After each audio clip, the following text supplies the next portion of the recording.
So the first exercise that I'm going to demonstrate today is the barbell back squat.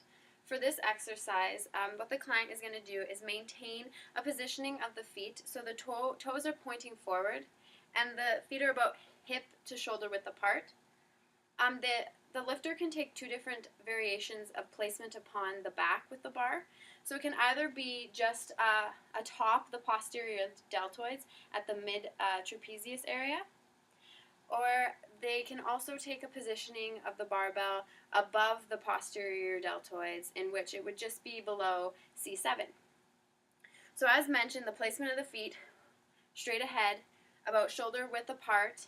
The lifter is going to have a wide grip of the bar, about a little bit wider than shoulder width apart. They're going to have a pronated grip, meaning that their palms will be essentially facing forward.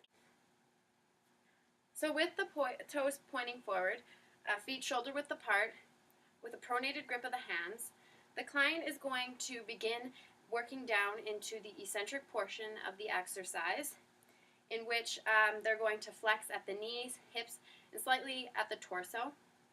They're going to come down, working into the eccentric contraction, and then they're going to come work up into the concentric contraction, in which their knees will flex, their hips will flex. They want to maintain a flat back throughout, and when they come to the top of the squat, they're going to engage their core. From a side view, it's going to look like this. Come down into the eccentric, hold at the bottom, and come up and ensure that they engage their glutes. Then they're going to come down and come back up. The lifter wants to ensure that they are maintaining their sternum up to the sky. Their head is not hyperextending or flexing forward, and that they are maintaining a straight back. The client wants to maintain a neutral positioning of the head, meaning that they'll focus just on a spot ahead of them to ensure that they're not hyperextending or flexing forward. As they work down into the eccentric movement, they're going to want to hit a full range of motion, and this will be achieved once the thighs are parallel to the ground. The heels begin to lift up off the ground, and there's any bending or flexing of the torso or rounding of the back. As the client is working through the eccentric and concentric movements, they want to ensure that they are distributing the weight evenly upon both feet, between the heels and the balls of the feet, not favoring one side or the other.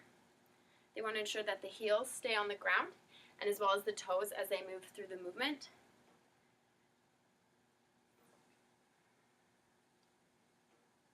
Finally, they want to ensure that the knees are tracking over the toes. This can be achieved by a slight turnout of the feet to ensure a comfortable position, moving through both the eccentric and concentric movements.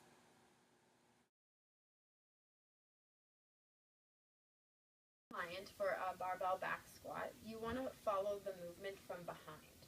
This will stabilize the weakest joint in the torso. So what you're going to do is make a fist with both palms, and you're going to place your forearms on their torso. Get a wide stance so that you are stable as a spotter. Whenever you're ready, Adam, you can go through the movement. You're going to follow as he goes down through the eccentric, and as he comes up into the concentric, you'll follow as well. Making sure to follow the movement throughout in order to stabilize the weakest joint. Let's do a couple more reps, Adam. Coming up and down with the client, following their movement.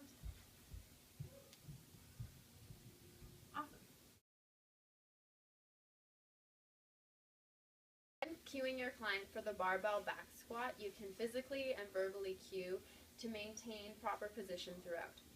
So what you're going to do is you're going to use verbal cues to remind the client of proper placement of the feet, hips, and the shoulders, making sure that they're all in line. And you also want to remind them to keep their head up and focus on a spot in front of them. You want to make sure that the client engages the core and the glutes muscles, and you can start off by reminding them verbally if throughout the exercise they're starting to lose this positioning. You can proprioceptively touch the abdomen and the glutes as they work through the exercise. You'll also want to make sure that they maintain retraction of the scapula, so you can proprioceptively squeeze or pinch the scapulas together. So Adam, let's have you do a few sets. Right, so you can proprioceptively touch the abs, remind them to retract the scapulas, and make sure they engage the glutes.